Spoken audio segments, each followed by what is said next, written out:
Sasa tuangalie zile changamoto ambazo niligusia kwa uchache mara ya kwanza, kutokana na mjadala ulipokuwa unaenda, changamoto zinazodhoofisha maono kwa vijana wengi wa Tanzania.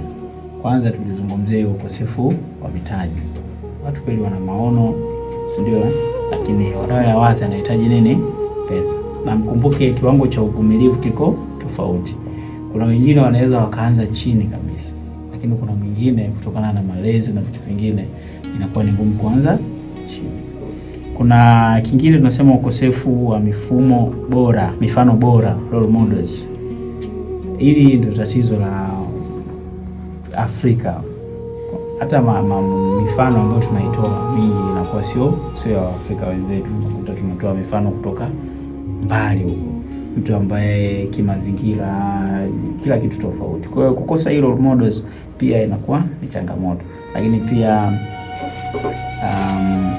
jamii, kuna watu wamewapa nafasi na kuna picha inaonekana hawa ndio wanaweza kufanikiwa na hawa hawawezi kufanikiwa, jambo ambalo sio sahihi, kwamba mtu yeyote akifanya kweli anaweza akafanyaje akafanikiwa. Lakini kwenye role models hapa ni changamoto. Kingine ni mfumo wa elimu unaolenga zaidi nadharia kuliko vitendo.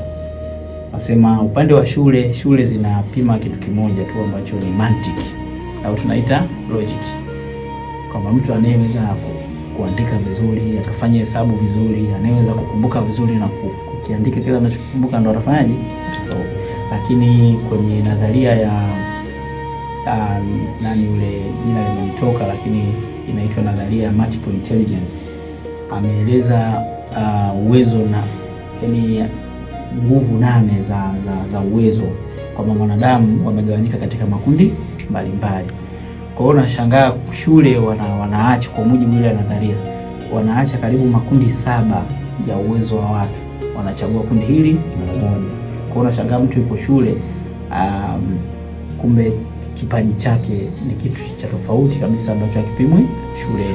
Alafu sasa mambo ya grade na max yanamwambia kwamba yule hana akili. Kwa hiyo kisaikolojia inamshusha, mwisho siku unashangaa anajiona yeye hana akili. Kumbe misingi na mifumo imeshindwa kufanyaje kupima kile ambacho anacho.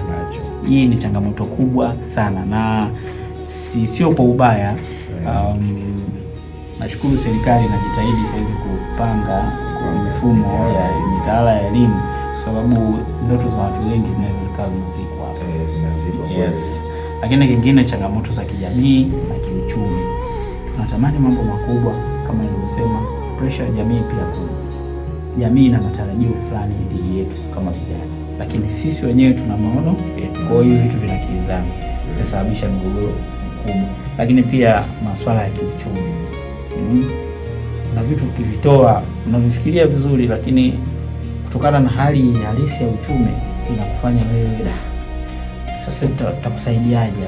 Kama ulitolea mfano ya rubani na ndoto kweli, lakini unashangaa masuala ya kiuchumi yanakuzuia ya maisha yako.